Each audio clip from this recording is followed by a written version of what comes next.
The 590th edition of the MMA Gambling Podcast on the Sports Gambling Podcast Network is brought to you by Underdog Fantasy. You can win up to 325 times your entry with their new Pick 8.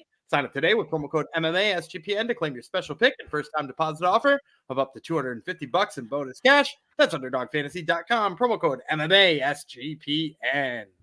We're also brought to you by Rhythm. Get the best data-driven props and picks with Rhythm. Claim your 7-day free trial today by going to sportsgamblingpodcast.com/rhythm. That's sportsgamblingpodcast.com/RITHMM.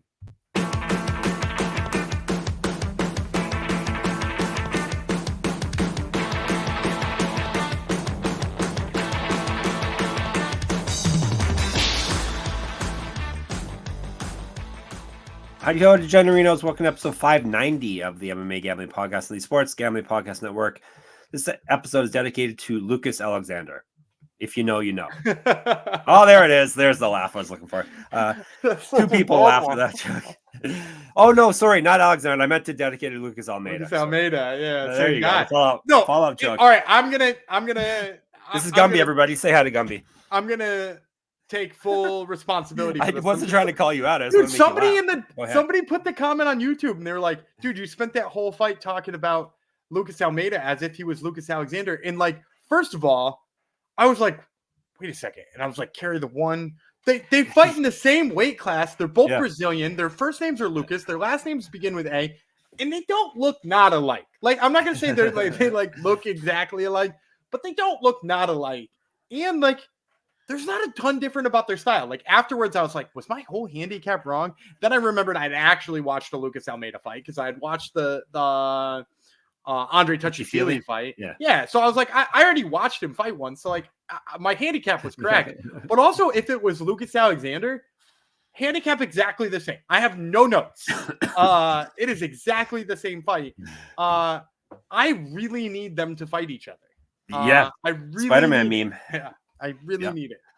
So, by the way, to whoever called me out on that, I know like some people really love the like gotcha comment, right? Like, they think they're getting me because I like picked a fight wrong or they think they had some sort of. How did that wrestling go, Gumby? Yo, really good defensive wrestling. Though. He swept them 3 times.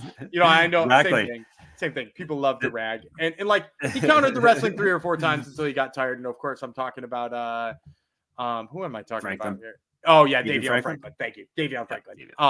And so like, yeah, he got tired and it didn't work, but he swept them like 3 or 4 times and even wound up in a top position once. So, yeah, like people love to rag, but like that was genuinely like one of those ones where I was like, wait a second, and it like felt really bad. So, yeah, most of them I brush off. That one felt wrong. Just making a joke. Gumby goes and tells on himself. So there you go.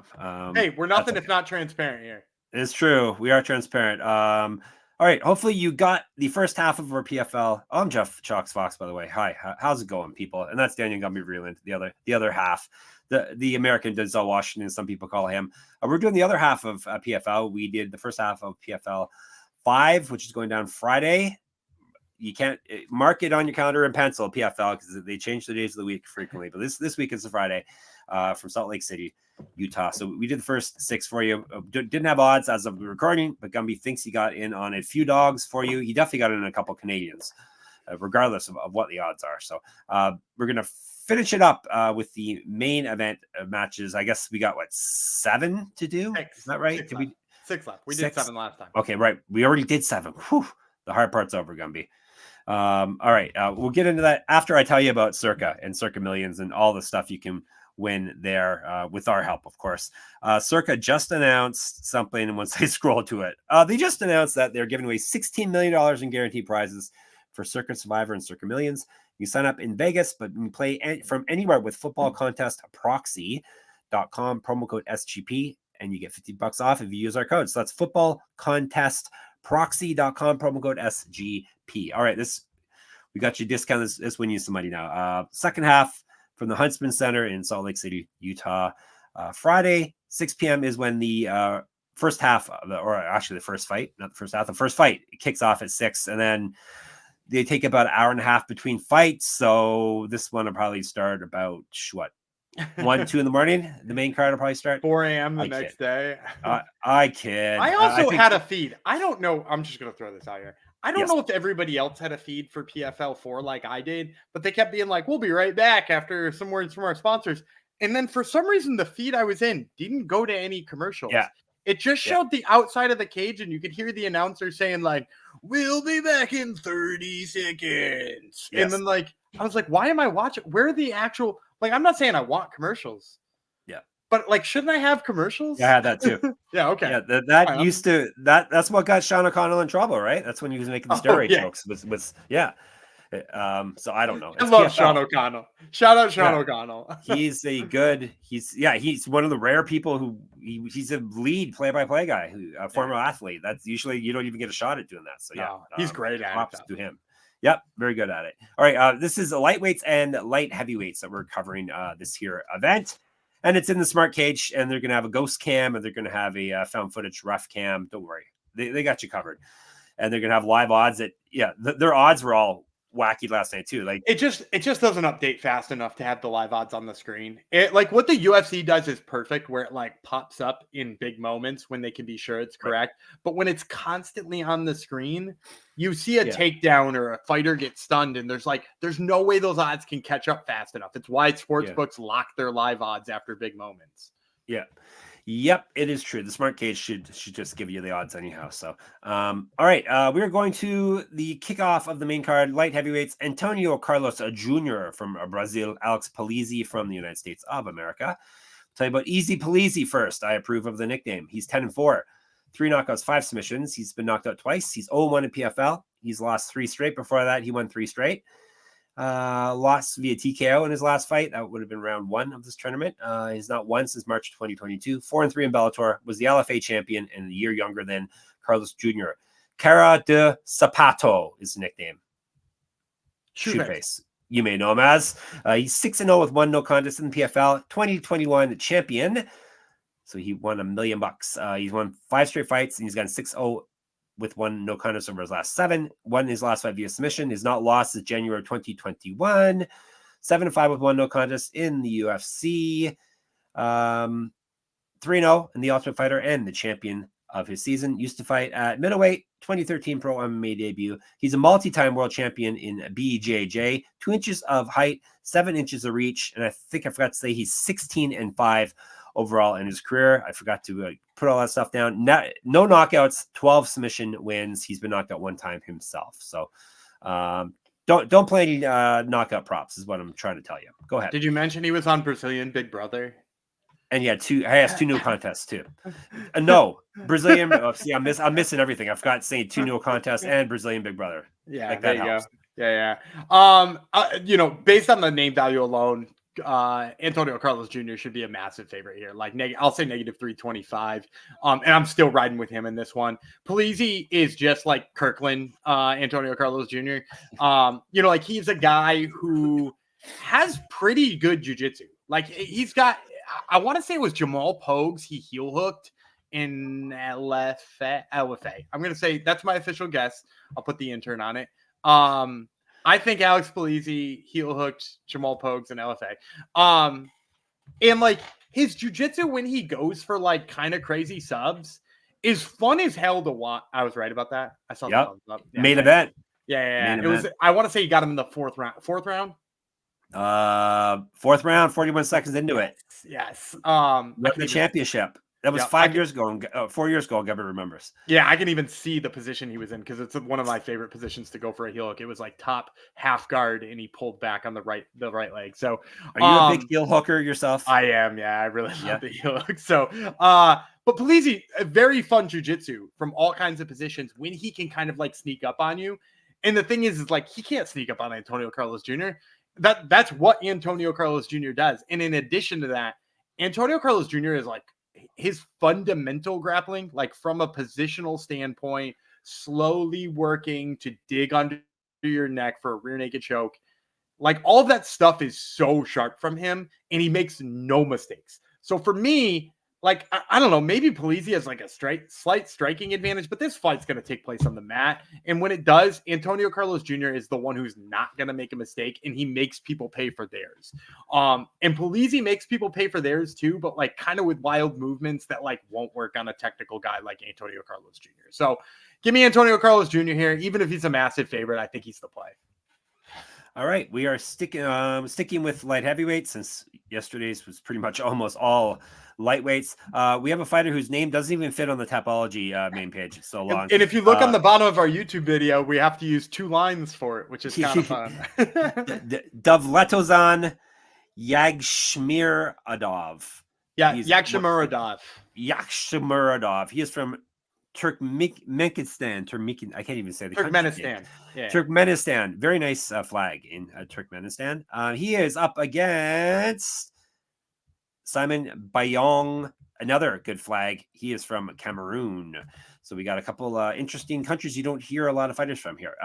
Hemley is Biyong's nickname, which translates to pride in Cameroonian, even though that's not really a language, but that's a word they use there.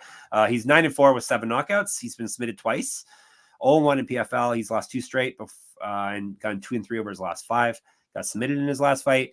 2-2 in Bellator. Multiple region championships on his mantle. Correct. Get the shirt. sportsgamblingpockets.com/store. Get sticky with it. 2 years younger than Yagshimuradov. 6 inches taller. 8 inches of reach on him. That's massive. Wolfhound he's up against.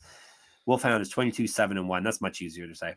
13 knockouts, 4 submissions. He's been knocked out twice, submitted 3 times. 1-0 in PFL. He's won 4 straight. Before that, he had lost 2 straight.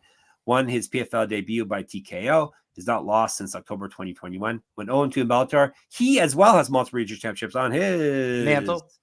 Correct. Get the shirt. sportsgamblingpockets.com/store. Used to fight at heavyweight 2012 pro MMA debut.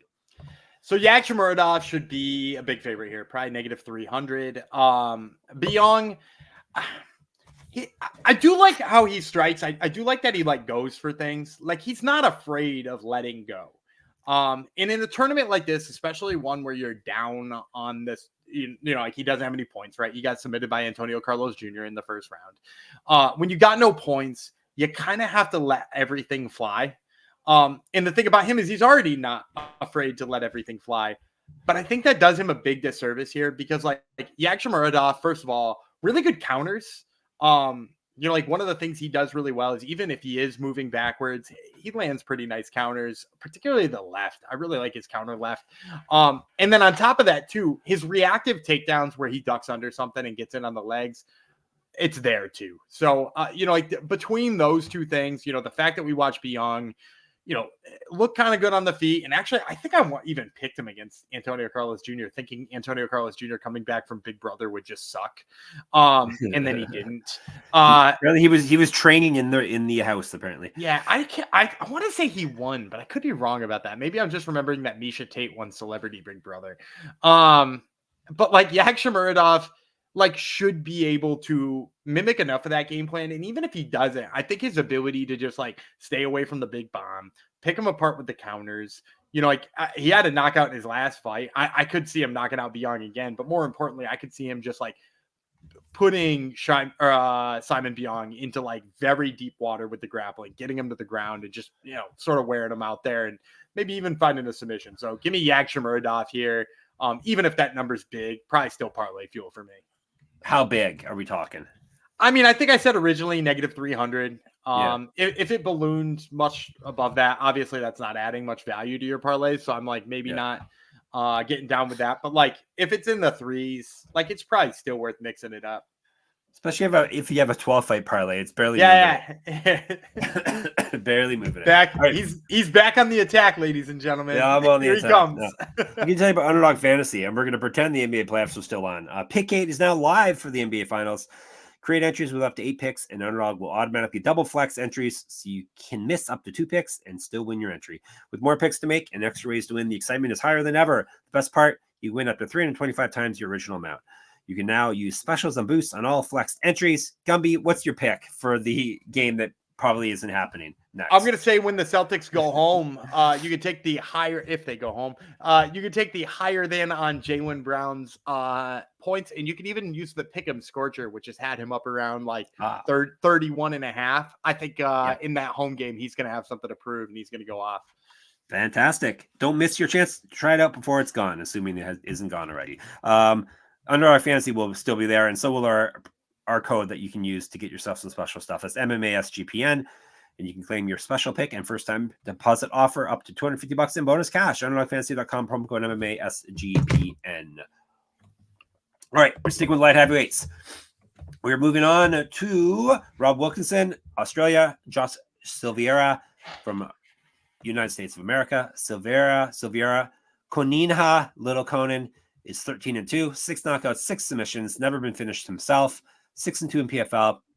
He's won 4 of his last 5, including his last fight. Was the LFA champion, used to fight at middleweight. Wilkinson, Razor Rob Wilkinson, 18-2 with 1 no contest, 10 knockouts, 7 submissions. He's been knocked out twice, 5-0 with 1 no contest in PFL, was the 2022 champion. 7-0 with 1 no contest over his last 8. Won his last fight via TKO. He famously was one of the many failed drug tests from last season. So he didn't win last year's championship. He does have multiple championships on his mantle. Correct. Get that shirt. sportsgamblingbugs.com/store. Get sticky. He's fed at middleweight. 0-2 in UFC. 2011 pro MMA debut. 1-0 as a boxer. Professionally. 2-0 as a professional kickboxer. 2 inches taller than Silveira. An inch of reach. Mad props if you can tell me the 2 people who beat Rob Wilkinson in the UFC. Israel Adesanya. Yes. And Sear Baharazada. Yeah. Am I right? Yeah, you're right. Those are the 2 guys. Yeah. Well, I looked it up today, so there you go. I remembered. So yeah, I just remembered. So I'm gonna say this fight's lined fairly closely. I'll say Rob Wilkinson -150, +120, +125 on Silveira. And I'm gonna go with Wilkinson here. Silveira, I think the line will be close, mostly just because he went to the finals last year. I mean, he did lose to Impa Kasanganay, but like Wilkinson to me is like. I want to say he's, and this is wrong to say of a guy who just recently became champion and who I like a lot. He's way better on the feet than Impa Kasanganay, right? Like I think he's way more deadly, particularly with the knees and the clinch work and all that kind of stuff. Like I think he hits harder than Impa, mostly because Impa's coming up in weight. You know, he used to fight at welterweight, and Wilkinson used to fight at middleweight too. But he's a big dude. I think the work he's done he's a syndicate guy, if I'm not mistaken. The work he's done at syndicate has really paid off. The work with the knees, the work in the clinch, and then in general, like Silveira is good everywhere, but I just don't know that he's good enough defensively that he's going to avoid all of these shots from Rob Wilkinson. Like if he could get it to the ground and like force a grappling match, like Silveira is really sharp on the ground. If he could land his own punches and be the guy moving forward, Silveira can hurt people.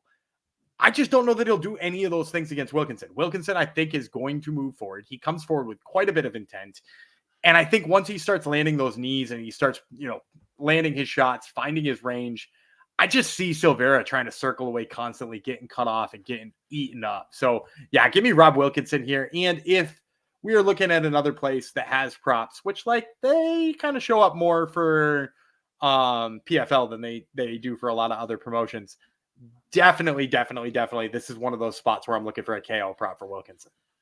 Why are they matching these 2 up? They make the matchups themselves. So you would think these would be a couple guys they probably would want in the playoffs. No, I mean, yeah. I mean, I thought they wanted both.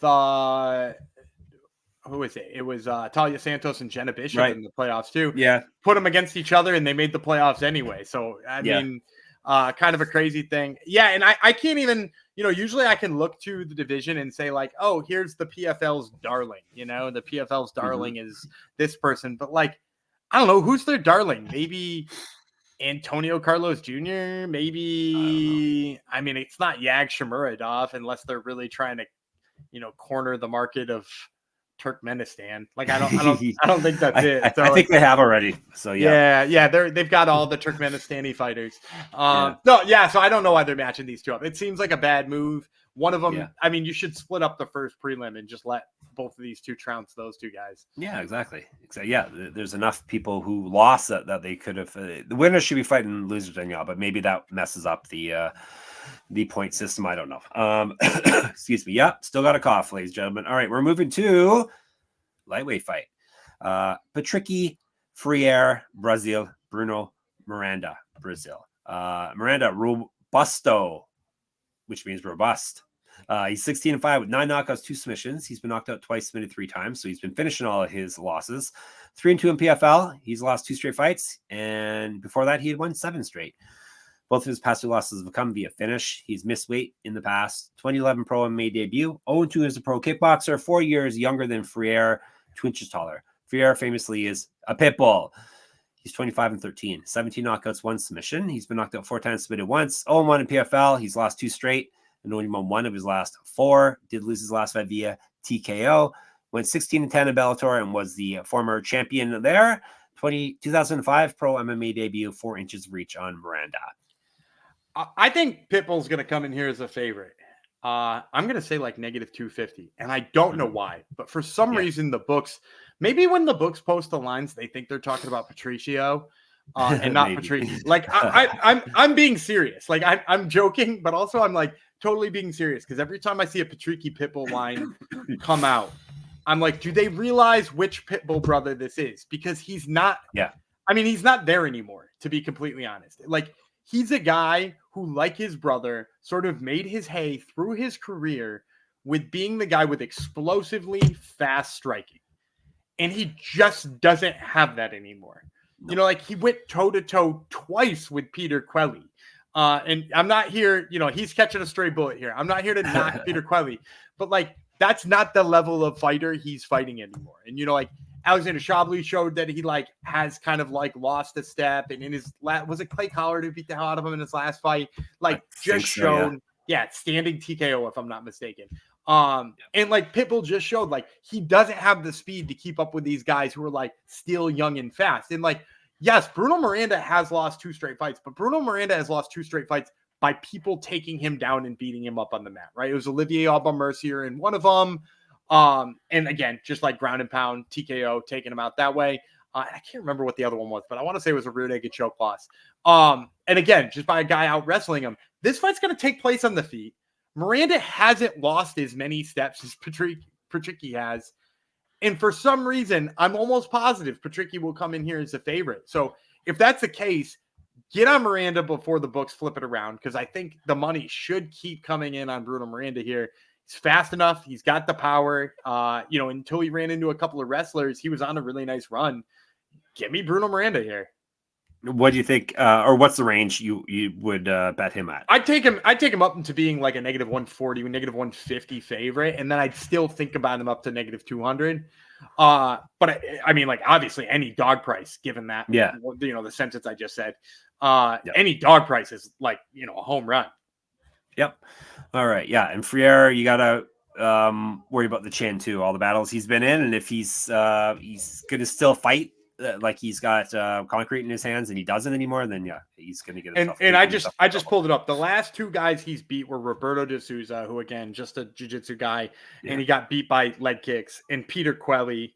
And that was in a rematch after Peter Quelly stopped him. And it was Olivier Aubin-Mercier and Brett Primus who beat Bruno Miranda too. So like, again, guys who are good at wrestling. Yep.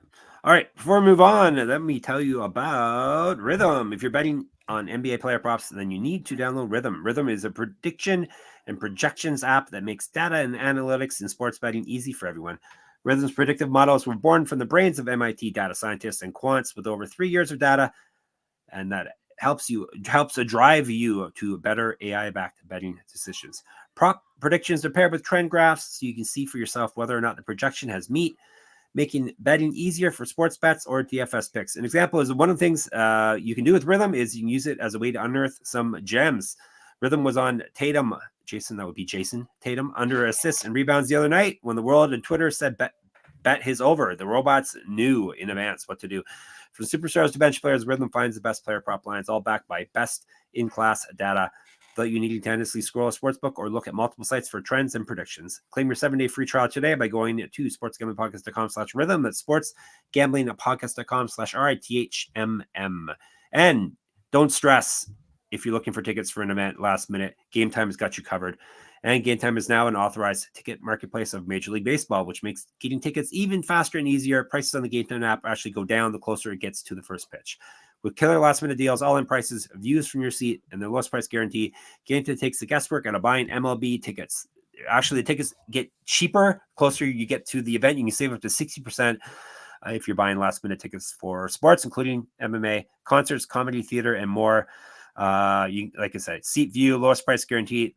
They got all that stuff there. Check it out. Take the guesswork out of buying tickets with Game Time. Download the Game Time app, create an account, and you use the code CFBX for $20 off your first purchase. Terms apply. Again, create an account and redeem code CFBX for $20 off. Download the Game Time app today. Last minute tickets, lowest price guaranteed. All right, we're moving to light heavyweight. Co-main event, Impa Kasanganay, United States. Jakob Nedoh from one of those countries that Octagon always has Slovenia, actually. Yes. All right. He is the gorilla. Apparently there's gorillas in Slovenia. Nedoh is. He's 8-2, 6 knockouts, 2 submissions. He's been knocked out once, submitted once. This man owes us rounds. Damn it. 3-1 in PFL. He was the PFL European champion. He's got an 8-1 over his last 9. He did get knocked out in his first fight in this tournament here. 2014 Pro MMA debut, 2 years younger than Kasanganay, 4 inches taller. Kasanganay, Tashilobo, 16-4, 4 knockouts, 4 submissions. He's been knocked out twice. 6-1 in PFL and the reigning champion. Won his last fight via TKO. Used to fight at welterweight and middleweight. 2-2 in the UFC, 2-0 in Contender Series, 2 inches of reach over Nedoh. Yeah, I'm going to go Impa, like, negative 400. Reigning champ up against the guy who just got knocked out. I mean, like, it might be negative 500 for that matter. And obviously, I'm going with Impa here. I think for me in this fight, the biggest issue is Jakob Nedoh's chin. Not only was he just knocked out by Yagshimuradov, but also, like, it's just, like, not in a good defensive place all too often in his fight. Like, he fights with his chin a little bit too high, with his hand not coming back to protect it all that often. And, like, all of that's an issue when you're fighting Impa Kasanganay, who's a guy who's been, like, putting people away. In addition to that, I see Nedoh as a guy who, like, would prefer to just turn this into a kickboxing match. And, like, not for anything, Impa Kasanganay kind of a sneaky good grappler, right? Like, he's shown the ability to take fights to the mat when he needs to. I mean, he got that submission in the UFC, right? When everybody was like, this guy is nothing but a striker. And then he, like, took somebody's back and rear naked choked him, if I'm remembering correctly. Like, Impa is kind of low-key got a really well-rounded game. He doesn't always show it, and he doesn't always go to it. But my point here is that, like, he has the button to touch on Nedoh here, chin up in the air, has the ability to turn his lights off. And then, like, even if it's not working, he's going to take him down and win the fight there. And so, like, I like Impa pretty much everywhere. You know, you got to worry about a guy who got knocked out just a couple of months ago going up against the divisional champ who's known for knocking people out. So, yeah, I'll take Impa Kasanganay here, and don't even think twice about it. Throw him in a parlay. Yeah, I mean, like, parlay safely, my friends. Yes, parlay safely. All right, main event time. Clay Collard versus Mads Burnell, USA versus Denmark, right? Yes, yeah. Denmark. 3 5-minute rounds, lightweight division. Burnell is 18-6, 1 knockout, 9 submissions. He's been knocked out once, submitted 3 times. He's 0-1 in PFL. He's won 2 of his last 3 and 2 of his last 5. Got submitted it in his last fight. He's fight at featherweight. He's got multiple championships on his mantle. Correct. Get the shirt. sportsgamblingpodcast.com/store. Get sticky. 5-2 in Bellator. 1-2 in the UFC. 2013 Pro MMA debut. Grappling champion. Collard. Cassius Clay Collard. 24-12 with 1 no contest. 11 knockouts. 3 submissions. 7-4 in the PFL. 1-2 over his last 3. Won his last fight via TKO. Multiple regional championships on his mantle. Correct. Get the shirt. sportsgamblingpodcast.com/store. Get sticky with it and get a bunch of other stuff too while you're there. Used to fight at featherweight and welterweight. 1-3 in the UFC. Failed a drug test back in the day. 2011 Pro MMA debut. 9-6-3 as a pro boxer. 3 inches height, 6 inches reach over Burnell. So that's quite a discrepancy there. Go ahead. Yeah, I'm going with Clay Collard. He's probably going to be a negative 200 favorite here, maybe even higher, because obviously he keeps advancing pretty far in these tournaments, and you know, he's coming off of a pretty nice win. And Mads Burnell is coming off of that, like, very ugly loss to Michael Dufort, which I think is like somewhat justified. I'm a guy who tries to find a reason to pick wrestlers against strikers. And I think Mads Burnell probably has a massive wrestling advantage here. I just don't think he can get close enough to Clay Collard to be successful with any kind of, like longevity. Like the people who have beaten Clay Collard with their wrestling are like much higher level wrestlers than Mads Burnell. Plus, we just saw what Michael Dufort did on the feet. And like Michael Dufort's not necessarily known for his striking and was still head and shoulders better of a striker than Mads Burnell. Now, granted, he had like the wrestling in his back pocket, so he didn't have to worry and could kind of let go. But Clay Collard fights like he doesn't have to worry, right? Like he doesn't fight like he's like worried about being taken down ever. The dude just gets after it. So I think this whole like rebirth of Clay Collard, because like, let's face it, he wasn't very good in the UFC. Like this rebirth of him has been very fun. And the most fun part about it has been his ability to create distance, strike with the best of them, and like kind of make wrestlers pay. With the exception, like I said, of the 2 or 3 really high level guys he's fought since he's left the UFC. And I just don't think Mads Burnell is on that level. So give me Clay Collard here. My guess is negative 200. I'd want it to come down a little bit before I was all that too interested in it, because like I said, there still is a wrestler's chance here that Mads Burnell lays on him for 15 minutes. Yeah. But again, I if this gets down into the mid ones, I'm all over Clay Collard. All right. Let's recap for you. He's got Collard. He's got Kasanganay. He's got Miranda. He's got Wilkinson. He's got Yagshimuradov, because he wanted me to say it again, I think. And I said it wrong again. Yagshimuradov. See, Gumby's proud of that one. And like Yao Shannon.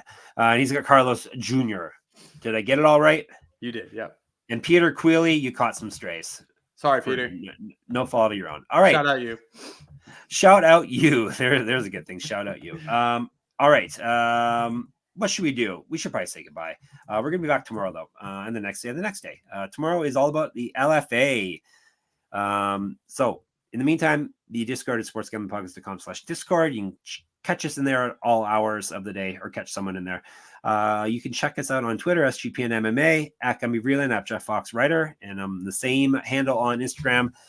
Check out my Substack. See if you like it. If you like it, you can get a cheap paid subscription and you can read all my stuff. Check out all my stats and stuff on there. A free subscription will get you into my weekly UFC Pick'em contest, which will be running again this coming weekend. Check out Gumby's Top Turtle MMA podcast. Are we talking about who's on it this week or not? Yeah, I know who's on it. The LFA flyweight champion, Shannon Clark, who is about to be on Contender Series, will be joining us. Both a good interview and the beginning of so many Contender Series interviews I have. If you are getting excited for the Contender Series, I already had one Contender Series interview recently. I got her on, and then we're going to have like 4 straight weeks of only Contender Series guests. So like, get ready for Contender Series. And then my second guest this week is Steven Asplund, a very exciting heavyweight who's fighting this week in LFA. Yep. He's become a friend of our show because he got some strays as well. All right. So check out that. Subscribe to our YouTube channel. Pretty please. And even better, spread the word about our show and our YouTube channel and get people to subscribe and listen and or watch. That would be MMA Gambling Podcast on YouTube. And obviously we are at sportsgamblingpodcast.com. That is the home ship, the mothership, the homepage. Sportsgamblingpodcast.com/store, sportsgamblingpodcast.com/Patreon. And Gumby's going to bid you farewell until tomorrow. All right, I'm Danny Gumby Vreeland. He's Pitbull Jeff Fox, and we will see you tomorrow. There's 5,000 Pitbull.